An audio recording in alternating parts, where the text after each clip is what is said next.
Before we dive into today's podcast, let me introduce you a man whose journey hits every corner of discipline, grit, leadership, and heart, Tony Debelak. From wrestling as a kid in the 90s culture of Denver to discovering jiu-jitsu through VHS tapes after watching Royce Gracie shock the world, all the way to surviving in the U.S. Army, where he learned to lead through empathy, engagement, and follow through, Tony's story is built on resilience, consistency.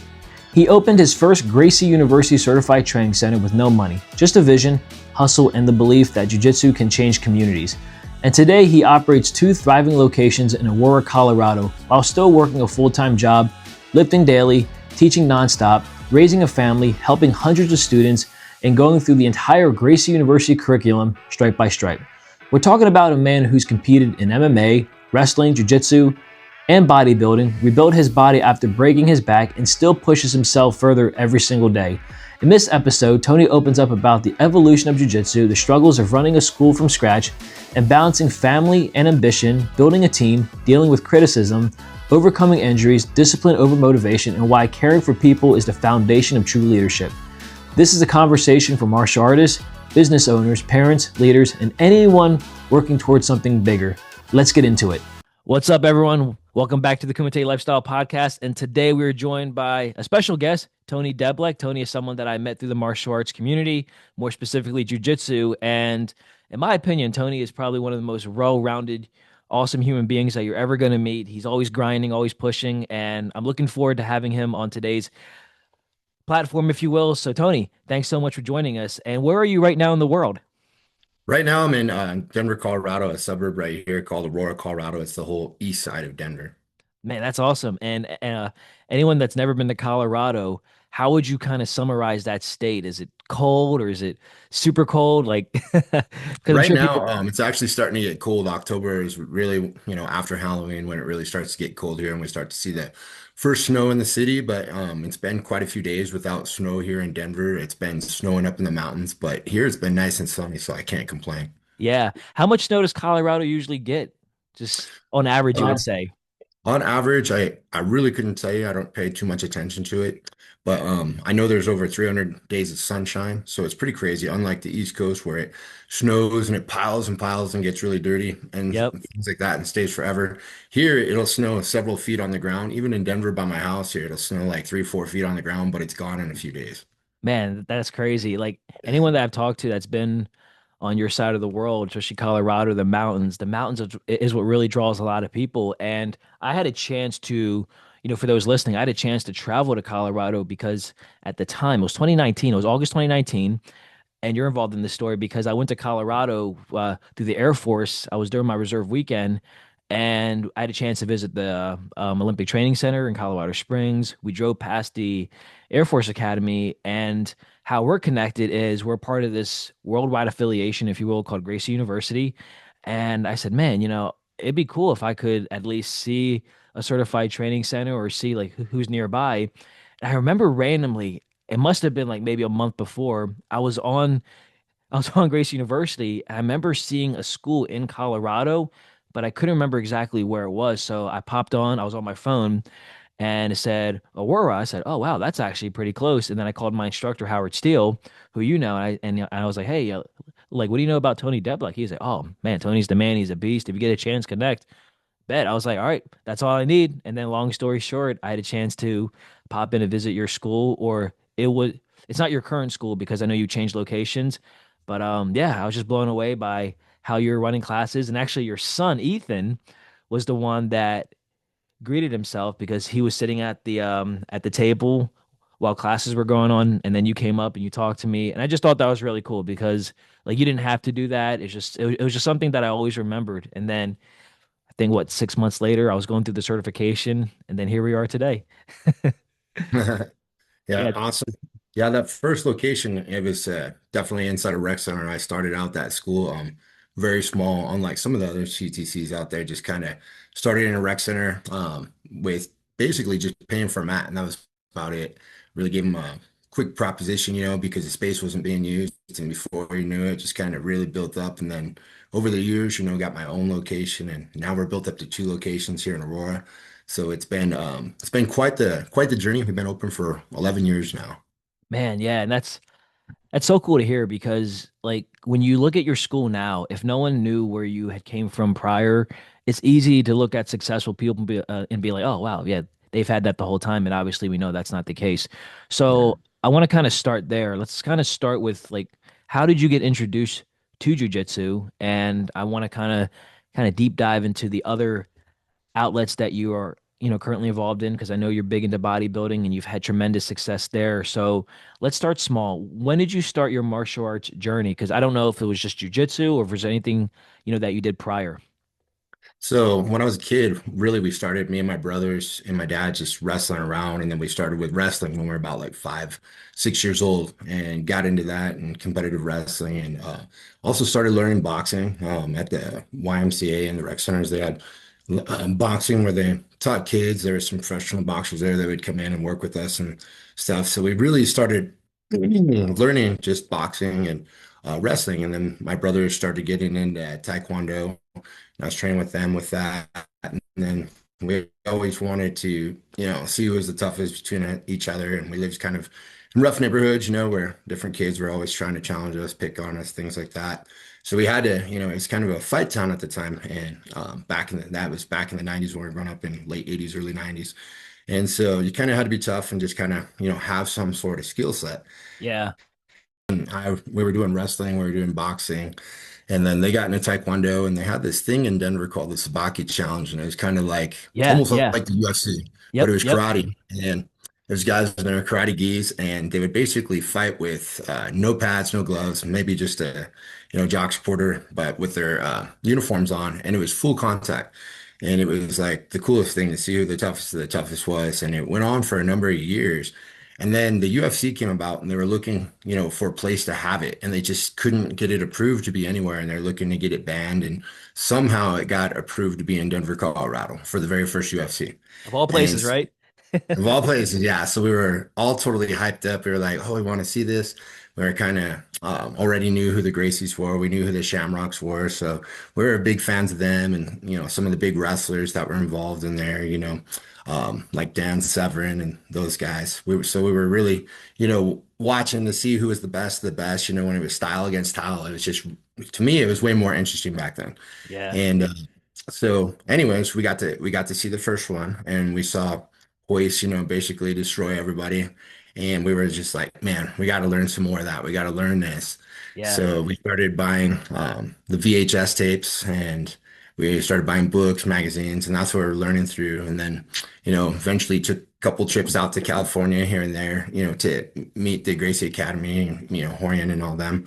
And so that was pretty cool. And, that's really where I started my journey when I was about like 12, 13 years old at that point when the UFC had happened Yeah. and just started, and there wasn't any jiu-jitsu schools in Denver. It was pretty crazy at this time at the late, or, mid, late 90s.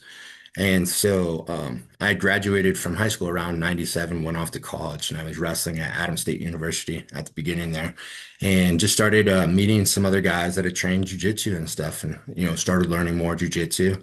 And as I finished college, I went off into the U.S. Army, and I started learning more jujitsu and trained with some guys that were belted through Hoist, and ended up getting my blue belt through that association, Hmm. and then training, and the Army combatives really started coming up and being a thing at that time. And I wanted to be part of it because I knew it was, basically from the Gracies and stuff. So I was like, oh, this is really cool and can't wait Yeah. to learn, and this and that. And so, as a young infantryman, I got to go ahead and go through the Army combatives program, the level 1, level 2, and eventually level 3, and just learn, that how to teach jujitsu, from that aspect right there. And it was a little bit more like kind of like how we teach. I think the Army spent a lot of money on, education professionals, psychology professionals on how to teach, people very quickly to get them readily available and effective for combat in a short amount of time.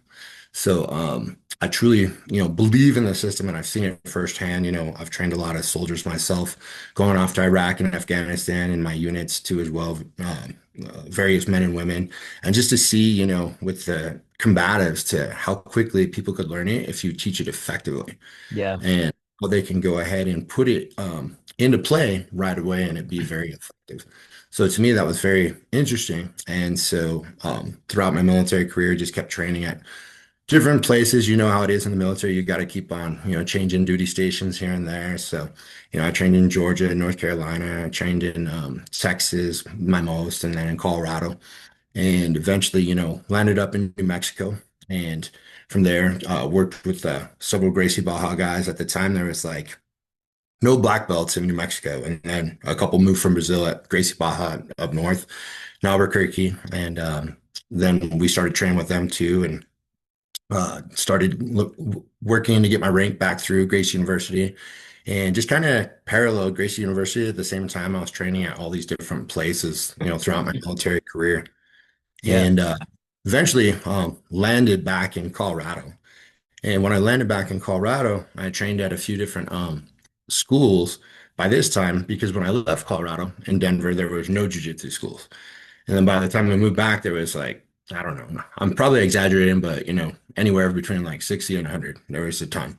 Wow. And so, yeah, it was quite the change.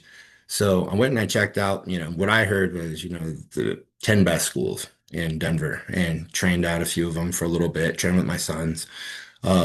Started helping coach at a couple of them because they knew who I was just from the competitive scene, because I was doing MMA for a while there and competing in jiu-jitsu for a while at this point.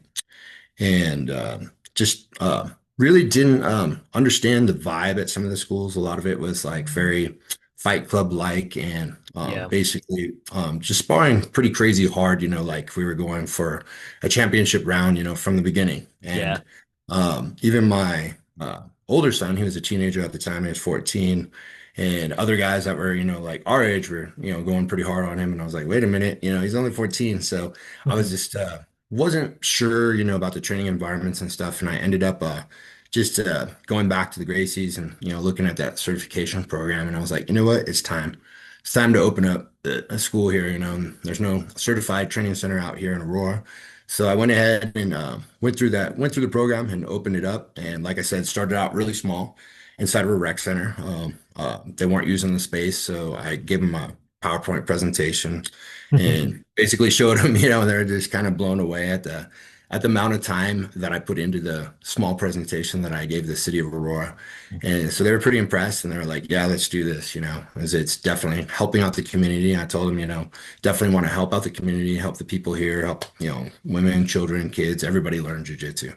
So at the time, I don't think it was really pumped to be for everybody at that time when I started teaching.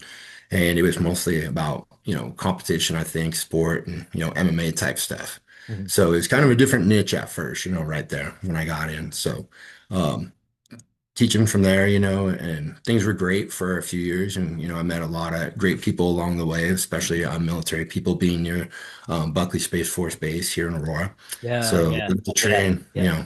tons of different people from all over the world, military, and different branches of service as well. And got to meet lots of great people. And then, like I said, eventually opened up my main location that's across the street from the base there. And that's been going great. We opened that one right after COVID happened. So that was about 2021 when we opened it. Yep. We're Yep. running smooth since then. It's been doing great. Numbers are up. People are loving it, and people are, just killing it on the mat. Yeah.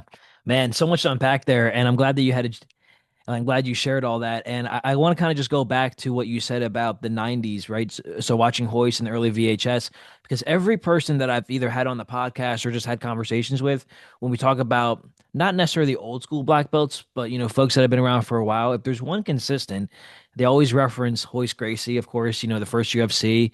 And for those watching, man, that really was a catalyst to what martial arts could have been, and what it continues to be, because there's so many different martial arts styles. And I know you touched base on taekwondo, wrestling, even. I come from karate background, but man, I can't imagine what it have been like, must have been like to be around in like early 93, or watching this small Brazilian in white pajamas, as they say, and basically just crushing it, and then having the opportunity to kind of go out into this unknown, if you will, because it was still relatively new. And man, I officially started my jujitsu journey in 2015, and I kind of dabbled it with it prior. Had some bad experiences. Well, actually, one bad experience with jujitsu, and you kind of touched on it with how, like, some, not all gyms and academies are created the same.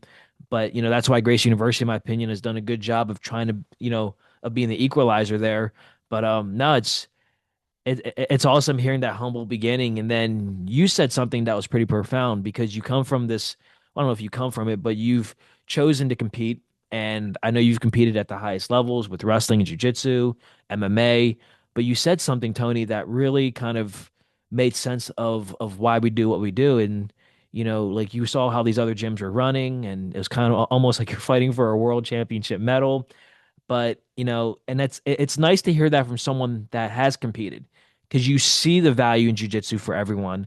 And then you made a decision to go, hey, like, let's try a different track. Let's go, the GU track, which I didn't realize that the GU track at the time that you went was a little bit different than it is today. So it's pretty interesting. So when you decided to become a CTC, and I love how you did that presentation for the town, um, what were some of the challenges, man? Because, anyone that runs a business knows, or anyone that runs a jujitsu or martial arts business, because I think the perception is that we just train and teach, we're wearing our gis all day. That's the easy, fun part. But everyone, like, obviously, it's more than that because we wear a lot of different hats. So, initially in the beginning, when you decide to open up your business, what were some of the early challenges that you faced? And what are like, what's an advice or some tips that you'd give to anyone that's, seeking to open up their own martial arts school or even just business? Yeah, definitely. At the time when I opened up, it was, mid, late, early 2000s, like 2008 to 13, and then I started opening 13, and then 14 we're officially open. Yeah. It was a different time then. It really was, honestly. Kind of, coming up now, seeing how it was. When I went to open, like the challenge for me was just, not having any money and wanting to open a business, having a dream, and then, having been to college and a little bit of business school and stuff, came up with a business plan. Yeah. How I was going to do this, and it's very, cheap way to do it, I guess you could say, as far as not many overhead expenses. Yeah. And as I did it, some of the challenges that I ran into, at the time, I wasn't a black belt when I first opened. I Mm. was a brown belt. So you have kind of appreciate the story, and it's kind of funny all at the same time. Yeah. Right when I opened up, I got a lot of criticism from a couple black belts out there. Yeah, Really? brother, you're opening up, you're not a black belt. You're opening up, you're not a world champion in jiu-jitsu, things like that. And I was just kind of a little bit surprised because I knew about, some blue belts and purple belts opening up. So I was Exactly. that much flack because at this point I had fought, many times in IBJJF, SJJF, Worlds, and MMA, you name it, I had pretty much done it and stuff. So I was pretty surprised at this time. Hey, but I just kept on going. I even had people come in, and I didn't believe it at first, kind of like the old Gracie Challenge days. Come in and threaten to fight me in front of a class full of kids. And it was pretty funny actually. The guy came in and he had his brown belt over his shoulder. His top was off, shirtless, abs, everything out, and gi pants on, and he challenged me to fight because he didn't think I was legit in front of my kids' class, and it was junior grapplers, so these are 8 to 12-year-old kids.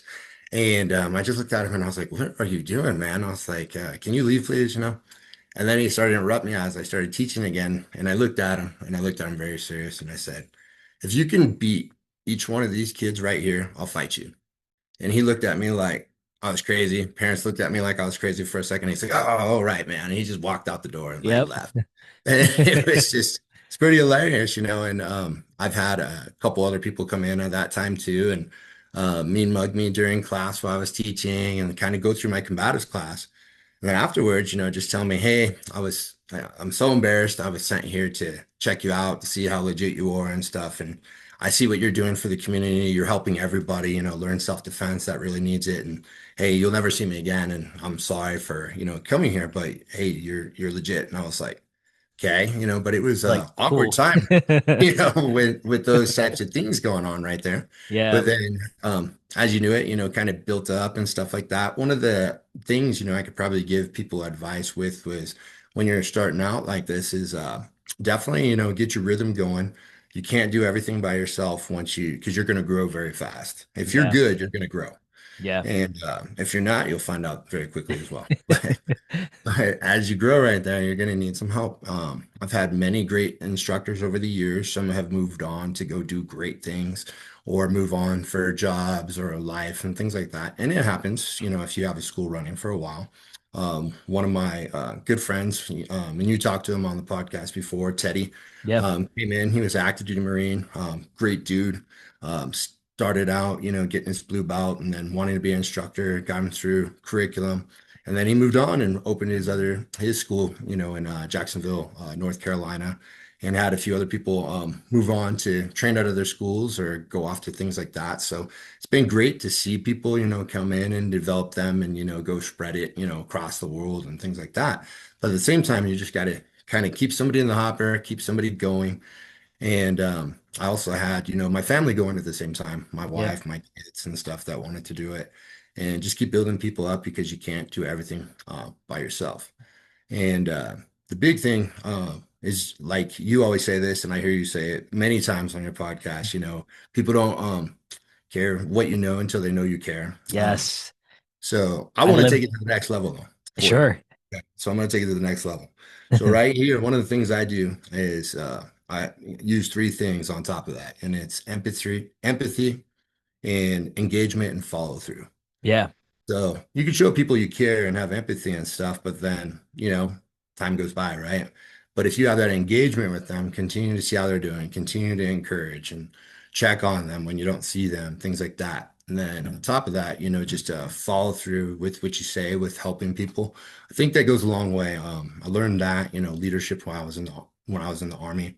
It was pretty crazy because, when I first joined the army, I was wanting to be this human weapon and learn all this stuff, and I didn't know that I was going to end up being, a good leader and manager of people. Yeah. Is how I came out of it being, just from all those experiences, and it's helped me throughout my life, especially, running a business and, just taking care of people in this type of service industry type of business. And so I challenge, people that use that phrase to, kind of take us to the next level right there. Sure. And just, there's always something we could do better, and when I learn from other people, if they're doing something better than what I am, I might, change that way. I definitely want to win. Yeah. So I'm always looking for the next thing I can improve upon at all times. And to answer the rest of your question right there, you said a couple advice on business too with Sure. people Yeah. is, we're great at jujitsu, but we might not be so good at accounting. Or, like myself, a little bit good at that, a little bit good at website development, this, that, but you start getting spread so thin. So, I started looking at my organization and saying, hey, where can I offload a few things? Where can I use people's strengths, things like that. So, a lot of people don't know this, but the entire time I've had my CTC, I've also had a day job. Yep. And so a lot of people are like, what? When they probably just heard that right now. Yeah. A lot of people are, working their CTC full time and they're like, oh man, or their jiu-jitsu school full time. And they're like, oh, I'm so busy, this, that. And um, they don't have near the amount of classes we got, so I'm just going to put that out there. But like, you look at the schedule, I come in, I work at my day job anywhere from 8 to 9 hours, get off, lift weights for an hour and a half. And right after that, I'm usually teaching, usually 3 days a week, like Monday, Wednesday, Friday, and every other Saturday. Right now, we have a couple of people out because of injuries and stuff. So I'm pretty much teaching every single day. Yeah. So it's been a challenge in itself, but Sure. you got to definitely, like those other things, like I said, like admin, website, all that. You got to basically, hand some of that off. Don't always, try to take so much ownership and everything to where, you're going to be spread so thin and you're not going to end up being good at what you're good at. So Yeah. you got to kind of, let some of those things go here and there and not let the standards slip or anything like that, but keep it on and get back briefs constantly, be updated on those types of things. Yeah. And Tony, you said something to me a while back, something that I'll never forget. And I'm glad that you touch based on, your busy schedule and the fact that you work a day job that most people wouldn't know. Um, because anyone that knows you, and I'm just gonna, say right now, you're through the whole, to my understanding, you're through the whole Gracie University curriculum. As of right now, of course, that's not to say that they won't expand on that. And, for those that are within the Gracie University network or familiar with it, once you get your combatives belt or blue belt, there's these four different tiers. There's blue belt stripe one all the way up to stripe four. And then they recently, well, not recently, probably in the last 5 years, they kind of did the purple belt curriculum. And I remember we were just talking about it and you said something and you were like, if I can make the time to do it, there's no reason why these other people can't. And that's something that I've always what's something that I admire about you because I had known that you worked a day job because just in conversation, but after you told me that initially, I said, "Wow, man, this there's really no excuse, like and like you find every way to do something." And the question is because as I say, motivation can only take you so far, but it's discipline. And I'm sure you can expound on that, but man, how do you do it? Because how do you like balance all these different things with your family, your job, your work, jujitsu, weightlifting? Like, do you ever get exhausted? Because I also know that you also meal prep. Like, man, like where do you find the time to do all this? Yeah, definitely. It's definitely discipline. It's not motivation anymore at this point. It's discipline. Definitely it's been a struggle, at first because I know Grace University, the standards were a little bit different, so to speak, as far as, filming those videos. Yeah. Now you could break them up, depending on like position, like back mount, leg lock, standing. For it has to be all one run. You can't stop, you screw up at minute 22, Got to you gotta start go back, over. start over if it's a 25-minute video. So that was tough. Myself and my middle son, Ethan, we've been through the entire Gracie curriculum. And, just going through that right there, we just plugged away a little bit at a time, a little bit at a time. And my wife is actually going through it right now. And, I just tell her, plug away a little bit at a time, a little bit at a time. You got to basically, the key to, my success with being able to do all that stuff is scheduling. I schedule just about everything. Like I said, I've been working for the Army for a while and then transferred over to Department of Defense, working with Space Force, Wow. uh, and just this entire time, giving them my 100%, but at the same time, get up in the morning, do cardio, go to work, right when I finish, knock out my weights, hour and a half, and then I'm teaching, and then I'm making sure I'm going to bed. But like the biggest thing, and it's not just saying it or anything like that, but I definitely think it's just my nutrition, really focusing on my nutrition, my water intake, making sure I'm running on all cylinders at all times, at possible to be able to do everything that I could do. I know even some people could focus on that and still can't do it, but I think a lot of it lies in, you got to put fuel in the tank. I know some of these guys, and even when I've trained with Henner or I've trained at Hedon or Bernardo Figueroa, or we've been all day doing like safe rap or something. And they're like, I'm like, you guys gonna eat? They're like, we usually, fast during this time. I was like, bro, I only fast for 8 hours a day when I'm sleeping. That's it. 6 to 8 hours. The rest of the time I'm eating every 2 hours constantly, just Yeah. to fuel the fire, and stuff. But going back to some of what you asked right there was like, how are you able to, do all those stripe courses and things like that? It's just, you gotta schedule it, you gotta knock it out a little bit. I'm surprised so many people are saying they can't get through it, not complaining or saying I'm better than anybody or anything like that, but maybe more disciplined, but Yeah. that's where you gotta set things aside. It's how bad do you want it really? If you want it bad enough, you'll make it happen somehow. You'll find a way to do it. Yeah. And basically, that's what I did. I worked my way through the entire stripe courses, certified GST1, GST2, safe wrap, everything that they possibly offer, so we can offer the best to the community here in Denver, Colorado. Man, that's awesome. And for those watching, man, like let that be your yeah, just let that be that motivation there because I know there's quite a few CTC owners that listen to this and just, Gracie Jiu-Jitsu students and even just business people, right? You can kind of still use that as motivation. And that's yeah, man, that's one of the things excuse me, that's one of the reasons why I wanted you on because when I initially was coming up with a list of people, like you were definitely high up there because I knew like you just bring so much value in so many different facets of life because I know for myself people just sometimes our students are like oh yeah like you're good at jujitsu so that means you got to be good at everything else. I'm not. I mean like I'm Yeah, like no. definitely not. Yeah. And Yeah. like another thing too, and I didn't mention as much kind of like going through those courses right there, but like, I have three kids, both my sons are grown now at this time. One's 28, one's 22. both great at jiu-jitsu. And then Oh I got my yeah. daughter, Yep. who's 15 and my wife too. So I had all that going on throughout these years as I was coming up to as well.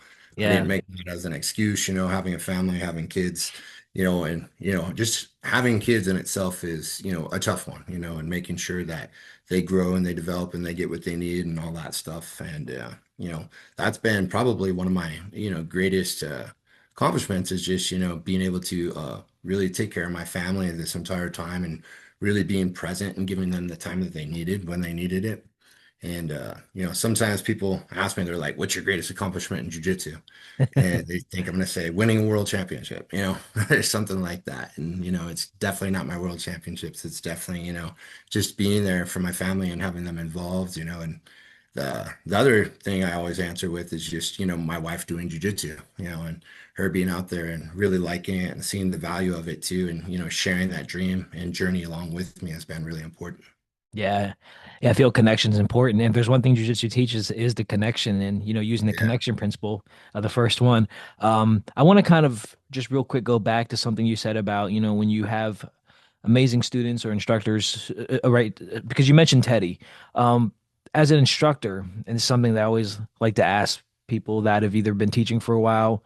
I know we're in the people business that just happens to teach jujitsu.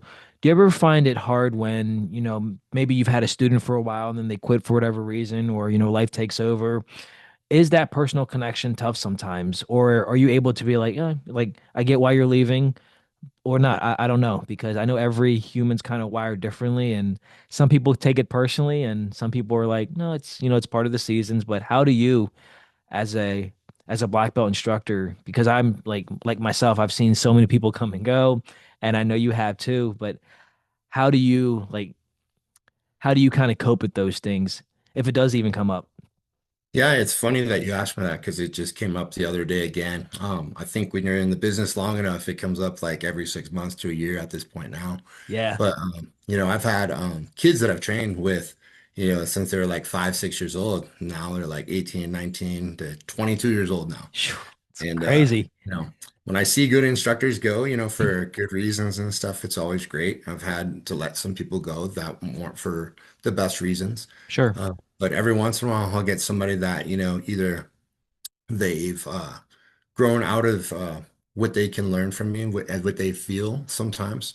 And that's okay. We're not for everybody, and sometimes you can't always be for everybody at that time. And that's been something I've had to come to acceptance with myself on that kind of the acceptance principle, just because I think, my jujitsu is the best, in the area as far as what I do. Sure. And, sometimes that might not be what they want. They might want to just only do sport competitive jujitsu, get ready for MMA, get ready for competitions.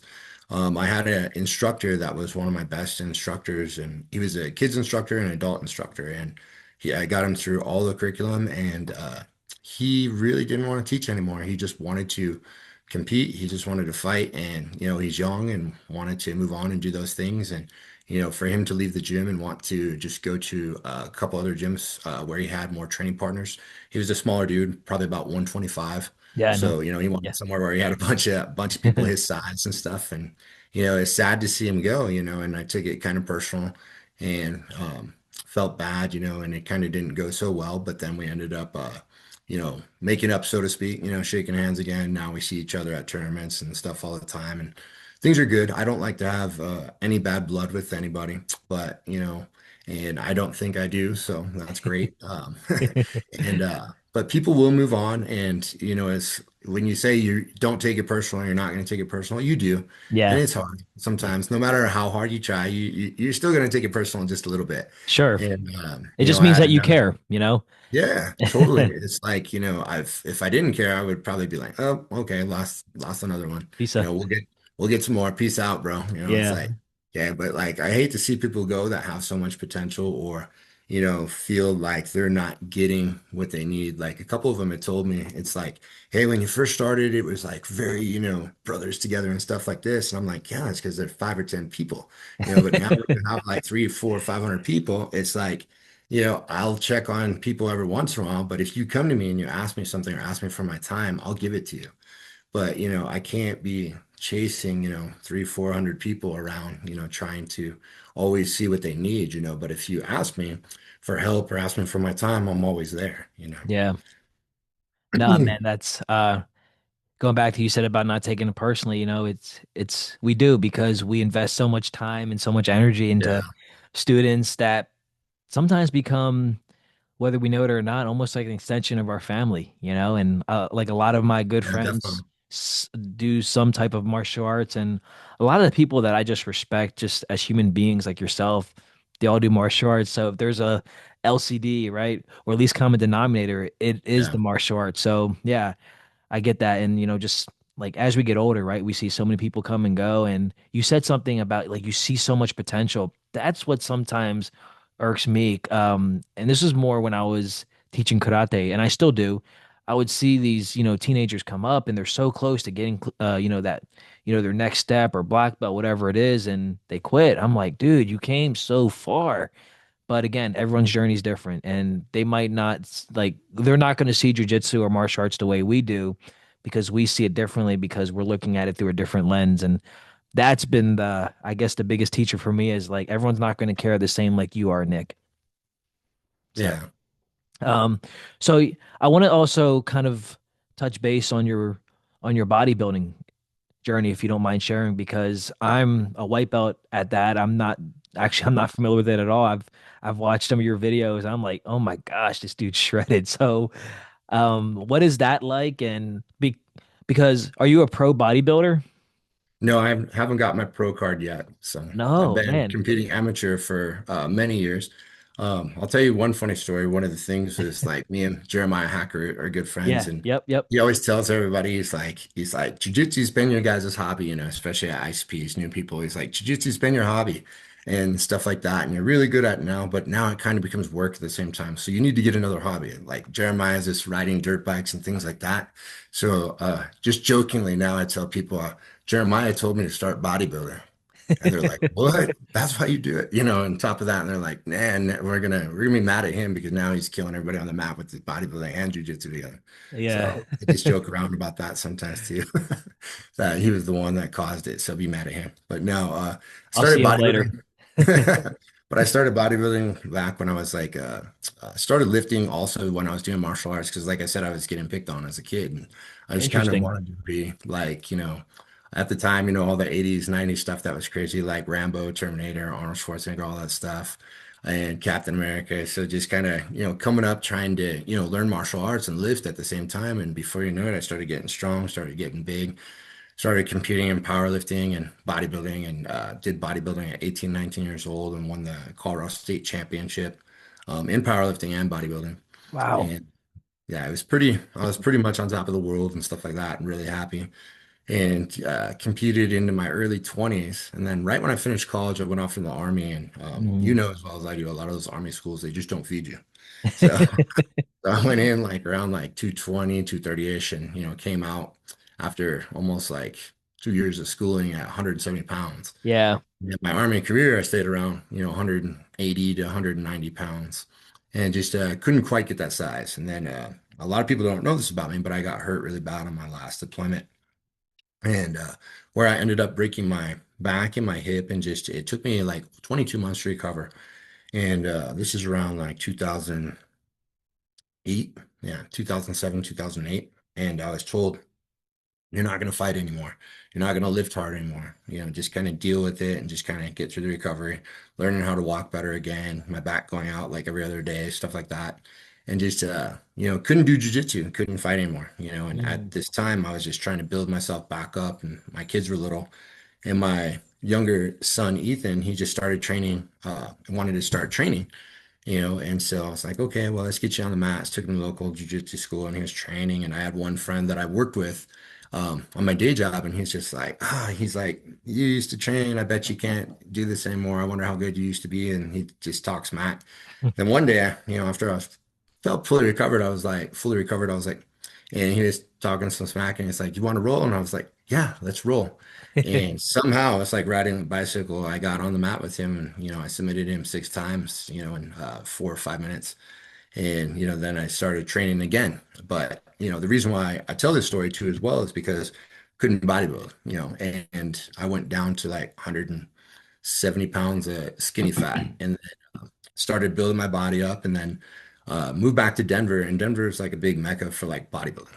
And Yeah. it's a bodybuilders here. Lots of people into fitness, just staying in shape, lots of great things like that, activities. So I started working out again with my friends, that were on the Air Force Space Force base and started getting in shape and they were competing in some bodybuilding shows. And I'm like, hey dude, why don't you hop in, see how you do? You do great and this and that. And just jokingly, I was like, yeah, well, and then they took that as, yeah, you're gonna do it. So I jumped in with them and I took like third.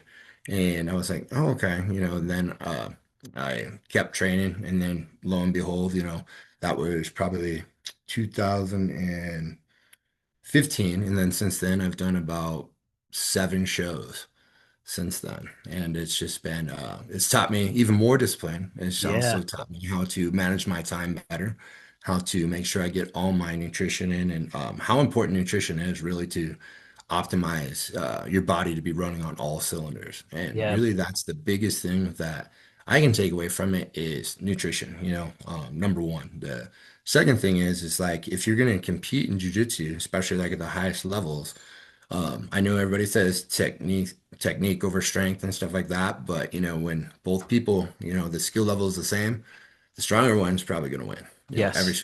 It's like Yeah. technique works a little bit easier sometimes when you have strength. And I had a wrestling coach one time, he'd flex his bicep and say, this beats a lot of technique. And sometimes it does, when you're competing at those levels. Yeah. You really need to focus on that too as well, just because all your competitors are, and you want to be, if you're going to fight at, let's say, 180 pounds, you want to be a solid 180 pounds, in all aspects. Yeah, so true, man. And you said something about staying more disciplined. It's something that I don't know, and please educate myself and the viewer. So when you're going on ish, so when you're about to go on stage or you're about to like perform, if you will, for bodybuilding, I know there's a lot of physical preparation for that. So like wrestling, I know you're familiar with cutting weight, but are you Mhm. losing a lot of weight for bodybuilding? Because what is that like in order to show the body definition? I've had some conversations with it with people that think they know, but I've never had a chance to talk with someone that's actually in the industry like yourself. So that's something that's always fascinated me is like how much is it painful? Like, is it like, do you ever regret, like, man, like, I can't believe I'm doing this? Yeah, it's funny because having done like wrestling, MMA, and all jiu-jitsu and all that, I've done like water cuts where you lose 15 pounds in 24 hours type things, it's just not healthy and stuff like No. that. And it's just not going to work, for bodybuilding. Bodybuilding, you want to preserve, once you start a cut, it's anywhere from like 16, maybe 12 weeks out, when you get ready for a competition. So the goal is to maintain as much muscle as possible and define what you have right there. Yeah. So basically, lose the fat and maintain the muscle, and which is really hard to do unless you get your diet on point. Because you're also doing a lot of cardio and stuff and just kind of tapering down slowly. And I've actually used it too as well to help me taper my weight down for jujitsu competitions too as well. Because jujitsu, it's like the weight class is 215, and then anything above 215 is like Heavyweight. Yeah. ultra heavyweight, and it's just like I've fought that a few times, and I fought on the road to Metamoris, I fought ultra heavyweight, and it's like, man, I don't know if I want to fight ultra heavyweight no more, because I was always a small heavyweight, like 230, and everybody's like way bigger than that. Yeah. But so, just kind of learning to taper it down to be able to get there on stage, and then once you're there, as you're getting there, of course, I think every bodybuilder, every single prep goes through it and says, why am I doing this? Why am I suffering? Why am I putting myself through this? Oh, I don't know if I'm going to do this again, or, things like that. You're always going to say those things. And, another thing that's really hard too is just, a lot of people are like, well, how do you not want to go eat this pizza or eat some cookies or this or that? It's like, I'm just like everybody else. I want the pizza, I want the cookies. I just don't put myself in the situation like that. Going out with Exactly. friends during that time period or being around a lot of, stuff like that. So I just kind of, avoid the situation, so to speak, almost Yep. like avoid the fight. Yep. So just stay away from it, and then I'm able to make it and get there. And, just having that stage presence too, martial arts has really helped me, from doing Taekwondo and karate, being able to do, the different katas and forms. It's Hmm. kind of like memorize routine. It's kind of like the same thing, when Yeah. you're out on stage. So that truly has really helped me with, my preparation and being on stage and stuff. And, the last couple shows I did really well. I won first in both of my classes in the Branch Warren Classic and in the Rocky Mountain. And, that qualified me for nationals to be able to compete at nationals. And if you win nationals, you get a pro card. Yeah, it's a dream. I'm going to keep at it. We'll see what happens, just like, my other dreams in jiu-jitsu, I kept at it and they happened. So we'll see what happens. But, you always got to have goals and dreams and stuff like that. Yeah. So with your pro card, what does that give you? Just now The you're ability to professional compete. and they pay you now? Is that like Yeah, the means? ability to compete at the professional level. And if you Gotcha. win, obviously there's cash prizes at that level and stuff. Still not a ton of money in it. Honestly, there's a lot more money in jujitsu than there is in bodybuilding. So kind of keep that in mind too as well. But whatever, Yeah, pick whichever one you like. sure. All right, now like I want to caveat back to jujitsu. Who have been some of your toughest roles as a black belt? Because I know you mentioned Henry Hedon and Bernardo. Have you actually I'm gonna ask, what's it like rolling with Henry Hedon? So like it's always been tough for me. It's funny because when I was younger, like in my 20s and stuff, my wife was always like, "Man, they're so skinny. You're so much bigger than them, stronger than them." It's like, but they just they own you on the mat. And part of like the thing is, definitely they're really, really good, obviously. And they're part of the family and they've, got all that stuff on top of that. But just their frame, having that tall frame, when they go to blade your neck, me and you, we can probably touch each other's face, like reaching at each other, but like they go to touch your face and your arm is still like this far away from them, or they put a knee on belly on you or something. It's like they Yeah. can't reach you. And then some of the defenses, like when I'm rolling with Hito, we're rolling in the gi, and I have one hand here and my other hand trying to follow his bicep. You can't reach his bicep. You Yeah. can't reach his shoulder. You can't feel it, as that prediction type of contact, for in the connection principle. You can't feel anything because it's too far away, So it's like There is no safe that's hands. no, there isn't. You just got to have your hand ready to catch whatever's coming towards you. But I've been able to, hang with them a little bit better just because I've been not so much focused on a submission, mostly focused on, just a role and working with them and stuff, so to speak. Those two guys definitely, are two of the people in the world that just own me on the mat, and I totally respect them and they've taught me so much. And, it's been great, and then having to have trained with their family too. I've trained with Halleck many times. Yep. He's been a great role. He definitely kicked my butt, when I was younger and stuff. He helped me a lot training for my black belt test. Now I think he's opened a new school and association out there in Tennessee. I want to go out there and check him out, visit out there. He's always been good roles for me and stuff. Bernardo's always a good role for me. He's just always training. Obviously he's like me. He's, through all the curriculum. There's only so many black belts that are completely throughout everything, in Gracie University. And he's one of them. And he also, like me, tries to fill in any gaps or holes by learning more. Hmm. I try to learn, from New Wave, also from, Gordon Ryan. I also look at some of the 10th Planet stuff and see what I could add to my game to make my game better and stuff like that. So he's always doing that and always improving, always learning new stuff. We're always exchanging information when we see each other. It's just we're like brothers. We could like talk for hours, when we're when we're together. It's pretty crazy, but I love that dude. He's been great to me, and those guys have probably like been the best roles for me as far as like obviously, people within the association. Jeremiah is a good role, different pace. He's got all the little tips and tricks and stuff like that. He's been really good.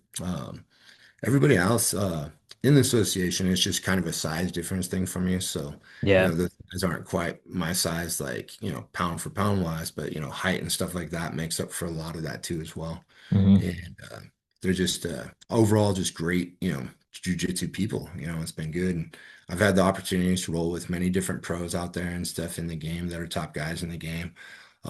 train seminars with them too as well, and go out to their school and get beat up by them a little bit, when I'm getting ready for my own competitions. So that's been great, and I try to hit open mats over here in Denver where there's different pros and stuff, and sessions like that just to keep me on my toes. Because a lot of times, you guys talk about, the lion when you guys are at your school, the lion's falling around. It's time to let him out.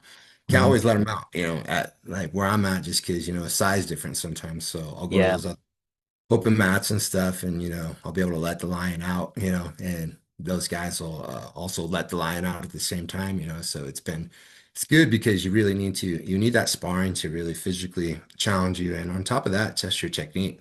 If it hasn't been tested against resisting opponents, how do you know if it works? exactly. Yeah. So I think that's a very big piece and part in jiu-jitsu is definitely sparring. For sure. I never had a chance to roll with Hen or Hedon. I've obviously seen them roll and just, their videos and just heard stories. And the one thing that's consistent, man, it's like you take like some of the best skilled black belts or, black belts available, and the common theme is like Hen or Hedon did just roll through you guys. And it's no disrespect. It's just they were just Yeah. on a different level. And Like that's I went to awesome. one training session one time when I was out there in California, and I won't say who the UFC fighters were, Sure. but I got invited into it was like a closed training session. Henry and Hedon were there, and I remember I was rolling with Henner, and it was like definitely the keep it real Henner. It wasn't the keep it playful Henner, and basically just really destroyed me, like overly humbled me, made me feel like I was like not even a white belt. And so then I saw him do it to the UFC fighters that were there too as well. And then I ended up rolling with one of them and I tapped one of them and I was like, okay, I'm not so bad, not Yeah. so bad.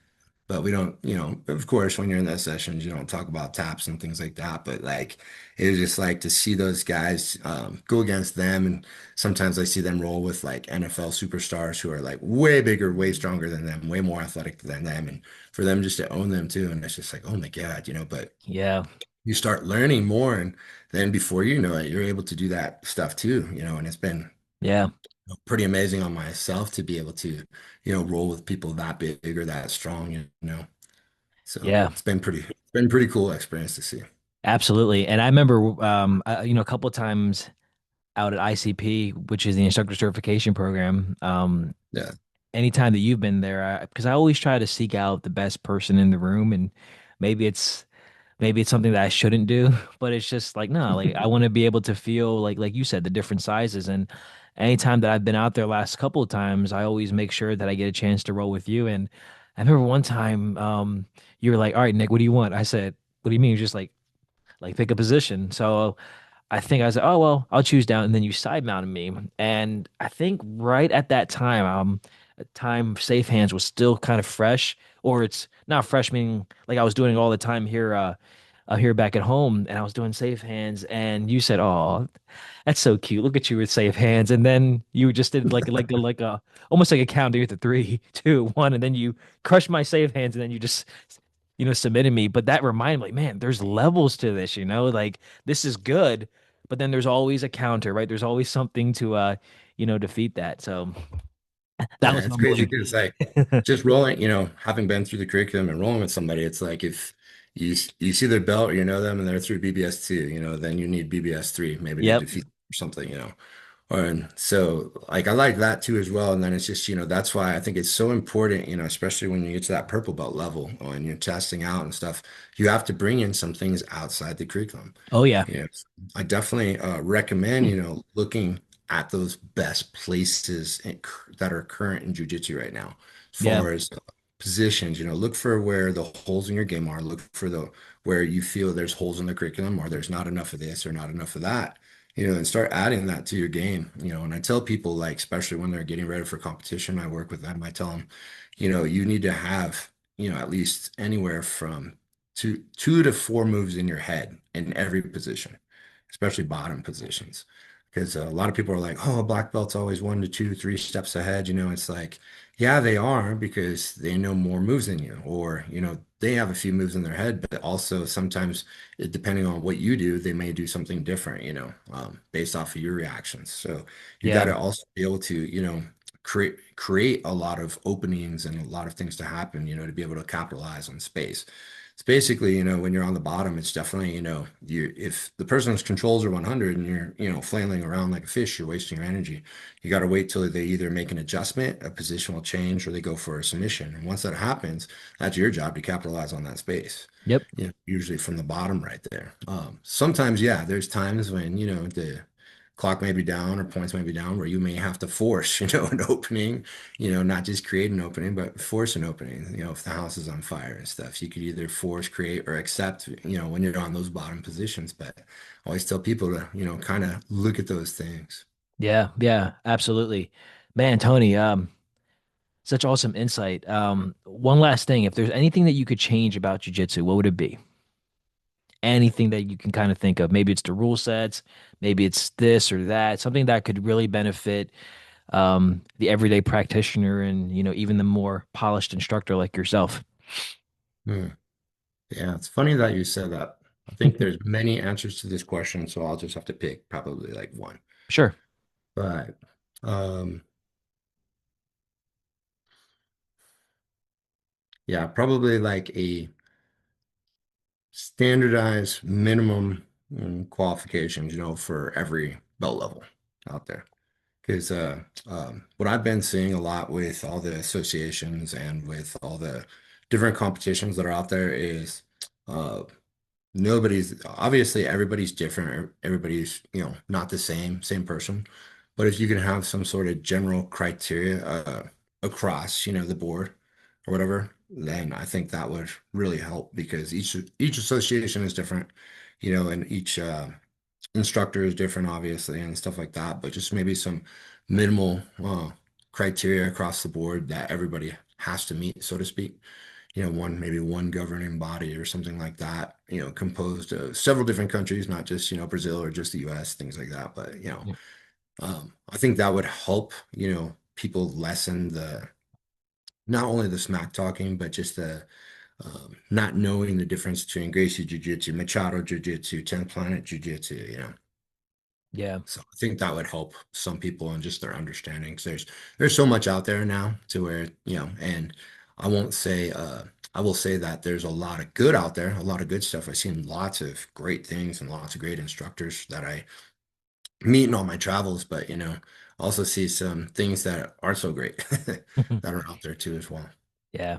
Yeah, for sure. If there could be one, I guess, unified body, which I don't see that happening anytime soon Yeah, because either. it's all political, it's all ego, Yeah. like everyone wants to be I guess it's like their way is the only way, if that makes sense. But yeah, it would be cool because I always, sometimes when friends ask me or people that don't know jujitsu, they're like, man, so like, how do you get a blue belt or how do you get a purple belt? And I can tell them how I got it, or like I can tell them the system that I'm currently in, but I can't answer what Joe Schmo down the street can. And Yeah. it's kind of a disconnect, because I love jujitsu and I, care about it. And I mean, and I know you feel the same way, but it's kind of hard to justify it all together, So Mhm. yeah, that's a good point for sure.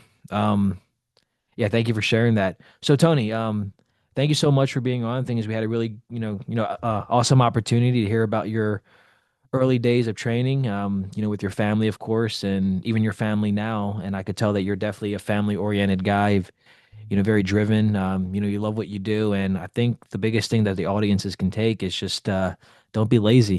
Just go out there and just do it. Because like you said, if it matters to you, like you'll definitely find a way to do it. So I appreciate you really taking the time to explain your process of teaching. And I didn't realize that when you first started teaching initially, you had those those folks come to your school and almost questioning your ability, which is wild to me. So Yeah, yeah, it was pretty crazy, back in the day. It was like, this isn't feudal Japan, but, yeah, whatever, things like that. But, I've proven myself 10 times over to those people, and now they're, it's unfortunate that I had to do that, but I guess it's good at the same time for me. But, just kind of throw that warning out there, if you're going to do something like this, really do your best, prove that you're legit on however you need to do that. I did it my way. It's not saying my way is the right way or only way or best way, but definitely look into that. for sure. And Tony, where can people find your school, find more info, find more information about you if they're seeking to know more about, your school and just you as a Yeah, person? definitely. Look at our website is www.graciebjjcolorado.com. From there, you could find all the Instagram, Facebook handles, and stuff like that for the school. And then my personal one as well. You get to that through that as well. And yeah, anytime anybody wants to visit, we get visitors from all over the world all the time. We're right by Denver International Airport, so not too far from there, about 15 minutes. So sometimes people come in for a layover. People come in, fly in here for 4 hours, train with me for 4 hours, 5 hours, and then take them back to the airport sometimes. It's been pretty crazy, but it's definitely a hub. So, if you guys are ever in town, definitely stop by and see us. We welcome all visitors and love to have you. Very cool. And Tony, one last thing. If you can give thanks and gratitude to anyone right now before we exit out, who would you like to give thanks to? I always like to give my guest 30 seconds to kind of do that. So who kind of comes to mind? Definitely, the first one would be my wife, Tanya Debelak, just because she believed in me when I was nothing. She's been there throughout the journey along the way, and it's been great because been able to help her along the journey. And now, it's kind of I feel like I have an equal on the mat, with me, and my team right there. It's me and her, and just having that and behind me and stuff has been very powerful. And I really want to thank her for that. I want to thank my kids, and grandkids out there for, always supporting me and, and stuff and all my endeavors. Because I know it hasn't been tough, being part of a military family too. And then also, being part of a jiu-jitsu family when, sometimes it's jiu-jitsu and sometimes work, has to come first at times, and you can't just let things go. So thank my family for that. And then lastly, I thank Hito and Henner, Horian, Hoish, for teaching me early on and stuff like that, and teaching me the way I know how to do jujitsu now, and all my training partners out there like you and different people I've met and crossed paths with that I've helped out and stuff. Definitely, can't wait to see you guys again and meet more people as well. That's awesome. Yeah, and I've definitely learned a lot from you, Tony. You're definitely someone that I admire, respect, not just from a martial arts sense, but just in life in general. So thank you for everything that you do, and you're making a huge difference, not just in your city, town, and state, but just nationally too, and even worldwide. So thank you so much for your time today, Tony. It was an honor to have you on the Kumite Lifestyle Podcast. Hope you enjoy the rest of your day. All right, take care.